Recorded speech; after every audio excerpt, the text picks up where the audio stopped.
All right, guys, so this video is to clarify journal and journal expectations. And so we are on tab 2. And so the next page of tab 2 is the directions. So you need to have a minimum of 4 to 8 journal entries.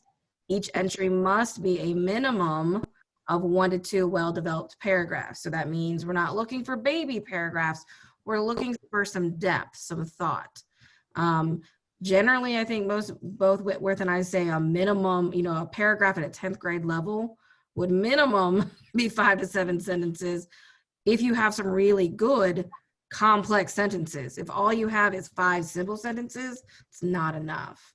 It's almost like we know they have a composition class where they have learned sentence variety and compound complex sentences. So we would expect to see sentence variety. We would expect to see compound complex sentences. So when you're thinking about what to write and how to write, think what you're learning in composition, okay? So for each entry, you're going to choose one of these prompts. There are 8. You only have to do a minimum of 4. You can always do more. There are enough pages if you should decide to do more, all of them. That's up to you. But you copy and paste the prompt onto your slide, and then you write about it. So what I mean by slide is if I'm going to do this prompt, I copy and paste the prompt, and then I start writing, okay? And you have, since this is your scrapbook, you can make it look like you. If you want to change the font, if you want to change the color, however you want to make it reflect you, you can do that. And as you can see, there's extra credit given if you include an image that connects with your journal response. So if you're writing something and you maybe from your childhood and you want to use a font that kind of reflects that, if you're writing something that maybe is more professional about your professional response to something, then you can have a font that reflects that. You have permission to change things. It just needs to be readable, and you get those 1 to 2 well-developed paragraphs in there. Yeah. And when we say readable, please don't, use yellow font. We need to be able to read it. And as you can see, we both have glasses. So keep that in consideration. So what we're going to do in this video is clarify each of these prompts to make sure that you understand what the prompt is asking. So we'll start with prompt 1, and then we'll go all the way through. So I'll start with prompt 1, and then we'll maybe flip back and forth or add on if we need to. Prompt 1, what do you wish people would know or understand about the community you grew up in? So in other words, whether you live in Trotwood or Dayton or somewhere in between or wherever, Jefferson, I think if you live there too and you're coming to Trotwood, what do you wish people would understand about this community, about Trotwood or about Dayton? And maybe you think of things that people think about these places, but they don't know about these places. And you want to say, hey, this is who we are. So when you think about it, you're just kind of saying, this is what I want you to know about it. And that's it. And you're just explaining and discussing those ideas. So for prompt 2, how would you explain the word community to a child? In your explanation, discuss the importance of community. So say, for instance, you have a little brother or sister and you're trying to think about the word community. How would you explain it to them so that they could understand all the depth that's behind the word community? You need to talk about why a community is important. And so when we're saying explain and discuss, that's not just 1 to 2 sentences. That's imagine having a conversation with either Ms. Cockcroft or myself, or even your mom or your brother or your sister. What would be the importance of community? Talk about those important things that you want to go over and over again. And since we all know that last year in 9th grade, I want to add on to this community thing, we talked about this idea of community when we read Night by Elie Wiesel, and how they had to form a community when he was in the concentration camps. And what did that mean to be from a Jewish community? So if you're struggling with what that means, A, look it up, but B, think back to last year when we talked about this idea of community when reading Night. Prompt 3, in the novel To Kill a Mockingbird, a character named Atticus states, you never really understand a person until you consider things from his point of view, until you climb into his skin and walk around in it. It does not matter that you haven't read this novel yet. The sentiment, aka the idea of this quote, is very important. Discuss the importance of this quote as it applies to current events or your life. So your first thing that you're going to do is, what does this quote mean? Why is it important to understand the perspective of someone else? Think about empathy. I'm going to give you a hint there. Like, why do we need to be empathetic?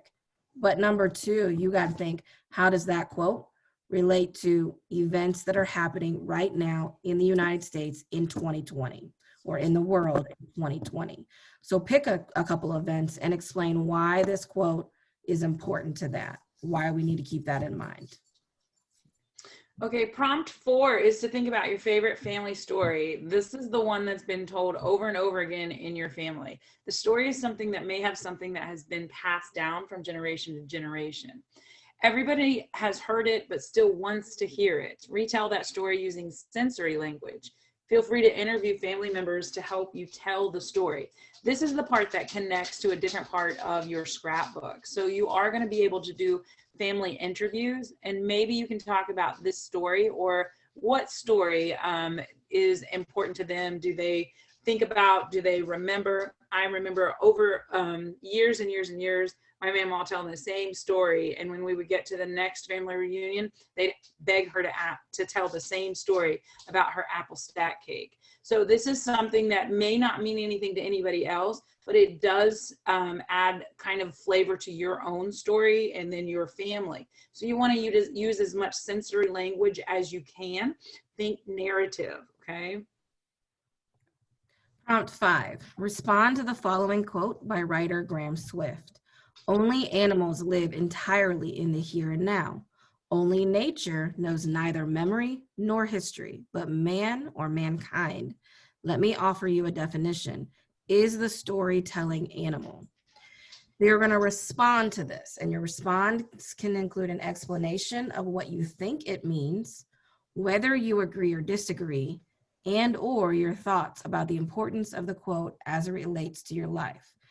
So because your response has something you can explain it, I'm not going to explain the quote, but I am going to point you towards how you could really understand it. Look at that bottom part. Let me offer you a definition of a man or mankind, that we are storytelling animals. So you need to think to yourself, what does it mean to tell stories? And why do we tell stories? Because that's the whole point of this whole novel. I mean, not novel, but this whole I am. You're telling the story of who you are and where you came from, just like Alfonso will do in his graphic novel. So prompt 6 says, what's your earliest memory? Tell the story. And this is your earliest memory ever. Maybe your earliest memory is of your mom going to get your bottle. Maybe it is of you pushing your sibling over in the dirt. Maybe it is of a car pulling into the driveway. Your earliest memory says a lot about who you are. It says a lot about your foundations. So if you can think back, just sit and try to go, like, think about your first birthday, and then think if you can think of your first Christmas, and keep going back and back into your mind until you can come up with your earliest memory, because that's going to shout volumes about who you are. Mm-hmm. Prompt 7, what is the best thing about living in your community, AKA Trotwood, Dayton area, wherever you live?